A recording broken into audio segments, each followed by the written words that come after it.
This Torah class is brought to you by TorahAnytime.com. Okay, good morning, Rabbi. So we continue Mishna Berura Yomi. We're in Siman Tafnan Daled. We're speaking about the dilemma of Erev Pesach that comes out on Shabbos. So the third meal, the Shaleshudis, which it's manas achar mincha, so you can't eat matzah then, you can't eat chametz, only matzah ashira, and you need to eat it before the 10th hour, because after that, you're not allowed to eat in order to be able to eat the matzah b'tei avon. It says Rama Haga, v'mdino seilu she'noegin lecha matzah ashira, k'l kaman siman tav samach beis sevdal b'haga. In our communities, that the minhag is not to eat matzah ashira on Erev Pesach. So we're mekayim suda shlishis b'minei peiros with fruit, or basar b'dagim, k'dal el siman reish sali aleph, sifhei b'haga. Says the Mishna Berura, Yekayim b'minei peiros. Ayin le'el b'siman reish sali aleph, sifhei the yesh dias l'poiskim tzarch la'aseh a dafka b'pas. Look earlier, there are various opinions in the poiskim if you have to do a dafka with bread, or the sagi gamkin b'shar dvarim lazeh amar. So therefore, the Rama is saying, the b'shas hadcha kazeh yachal lismech al makilah. In such a pressing circumstance, you can rely on the lenient opinion. V'ayin sham, look over there, that better than the doing it on peiros. The yosef tabe bas v'dagim in peiros. Better to do it on meat and fish and fruits. V'adin the yachal lekayim b'tavshel. Likewise, another option would be a mezainos, a cooked mezainos like a knedlach. Ach yesh nafkamina, the zayna mutter rak kadem sha'asira. So knedel is only mutter before the 10th hour. Vehecha shemekayim b'peiros. But where you are being mekayim it with fruits, you could be mekayim even after the 10th hour. In such a case, you should be careful only to eat a little bit of not to fill your stomach, in order to eat matzah with appetite. The Achronim write it's good, it's correct to divide the morning meal into two. Because there are those who say you're mekayim suda shlishas by doing so.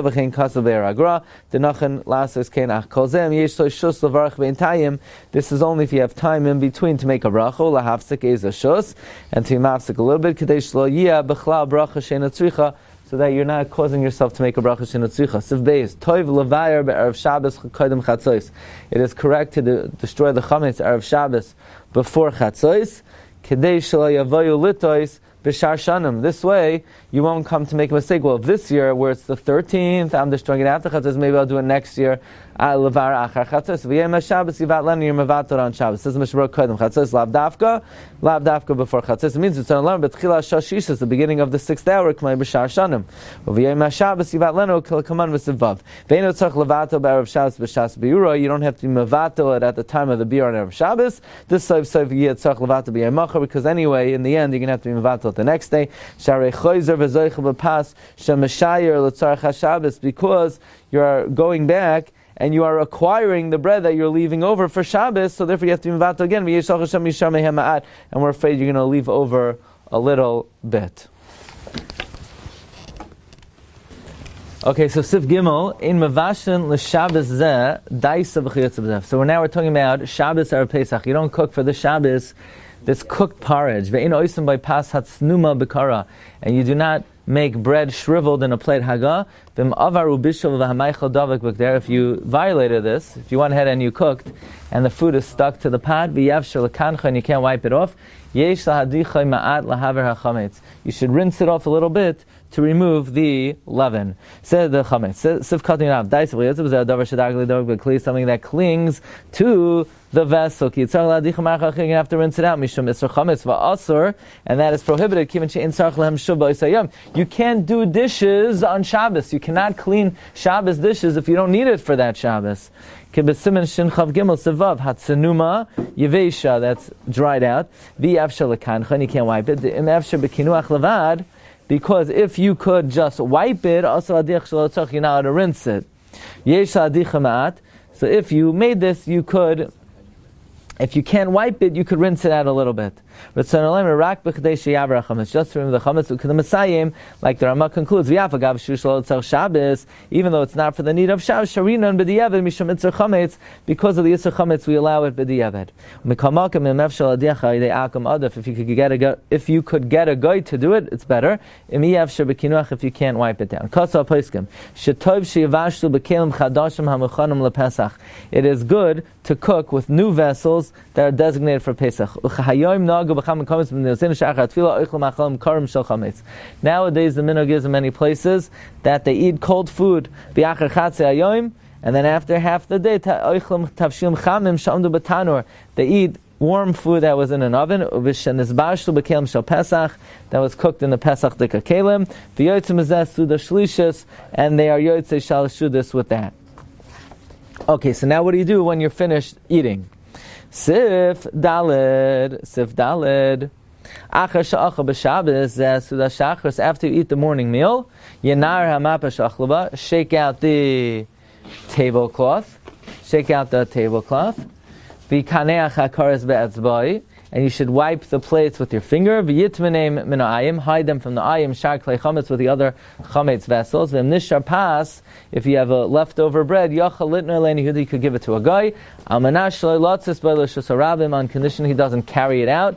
Derech harama, in a clever manner. V'davar muad, in a small amount. Okay, we're up to again Siman Taf Mem Dalid, and we just read Sif Dalid. We're up to Mishna Berura, Sif Katan Tezvav. Siman Taf Mem Dalid, Sif Katan Tezvav. So when you're finished, this is talking about Erev Pesach that comes out on Shabbos, and you're eating the morning meal, which is going to consist of chametz, and now you have to shake off the tablecloth. V'oisem perur and dakim, those small crumbs, v'kinuach ha'ka'aros, and wiping the plates. Ein tzach lo'yitzir mershusai. You don't have to remove it from your shus. Dinid rasin b'raglayim. It's going to be trampled by foot, umizbarim me'alem, and they will be destroyed on their own. It is correct to sweep the house afterwards through a goy. If you don't have a goy, you should sweep it yourself through a shinoi with a garment. You could give it to a guy b'matana gemura in a full-fledged gift. V'sharina and zeh Shabbos. You're not supposed to give gifts on Shabbos. So there are two exceptions: l'tzarech Shabbos and l'tzarech mitzvah. L'tzarech mitzvah kadei shelo yeh chametz b'rshusai, so that the chametz does not remain in your reshus. It's l'tzarech mitzvah. Chumash nezvar b'simin shinvav. Amana shaloi latzeis bay lav davka. This is not precise. It doesn't mean on condition not to go out with it. It means not on condition to go out with it. You could give it to him stam. As opposed to where the Jews told him explicitly, take it out, the asr mishum shvus damir la'akum, that's a shvus. However, a sensitive, a spiritual person, a person who is concerned with his soul, it is fitting that he stipulates with him on condition that he doesn't take it out of the Rishus Harabim, Kein Mashma, B'Hagos Maimanisham. He doesn't take it out to the Rishus Harabim, Aval Karmelis, but to a Karmelis, an alleyway, the Enel Shvus, which is only Drabana Mutter, that's permitted, Afilu Loimer Loi Behedya, even to tell him explicitly why it's Shvus to Shvus, B'Makam Mitzvah. It's Amir La'akum, on taking out to a Karmelis, but Makam where you need to get rid of the chametz, and that's permitted. That's shari. V'ayin v'simin shin mem hey. The Yishdeyas b'Poskim, there are various opinions in Poskim. There's Shusharam who dafka b'shishim riboy. Some Poskim say Shusharam is only when you have 600,000. According to them, Kol hayar shalanu Karmelis, saying all of our cities are a Karmelis. Says the Mishna Berura, derech harama, Ratzon Olemra, after daita hoyo sheitzienu l'chutz mikol makom shari. Even though you have in mind that he should take it out, it's going to be permitted as long as you don't stipulate that he has to take it out. V'davar muat, and it has to be a small amount. Aval harbe asar, but to give him a lot is asar. The muchacha milsa, that's obvious that you want him to take it out. If you give him a small amount, it's not clear you're trying to get him to remove it. But if you give him a large amount, clearly he's going to take it out. Miu davar muad mutar litan la'afilu kamim pamim. A small amount you could give him many times. Alkol panim eno ela harama v'shari. Because that's only an underhanded, tricky way to get him to get the chametz out. Because technically he could you give him a thing, he could eat it on the spot. You give him a thing, he can eat it on the spot. If you give him a lot, he's going to take it out. But you're allowed to keep on giving him a small amount. The davar muad, what is the davar muad? Hu kedei suda achas, is 1 meal's worth. Uve karmelis mutar b'chol gavni. In a karmelis, it's permitted under all circumstances. L'chayra, that means even a lot. Im yesh lo chametz harei b'cheder meyuchad. If you have a lot of chametz in one designated room, v'shachach limkar oyster b'erev Shabbos, and you forgot to sell it, tzarch litnoi b'matana l'nachi. You have to give it as a gift to a guy. V'yachal litnoi l'nachi makira. You could give it to a guy who you know, or miyudah, you're friendly with, sheyadei by that you know sheyafsal achar Pesach, that he'll return it to you after Pesach. Rach the tzarach lahaknois lo b'kinyan hamoyal. You have to make a transaction in an effective means. Dahainu b'hagbah. Either the guy lifts it up, that the guy will pull it into his rishus. If it's a lot of chamashi, that the guy can't do mashicha, you are kind to him by giving him the key.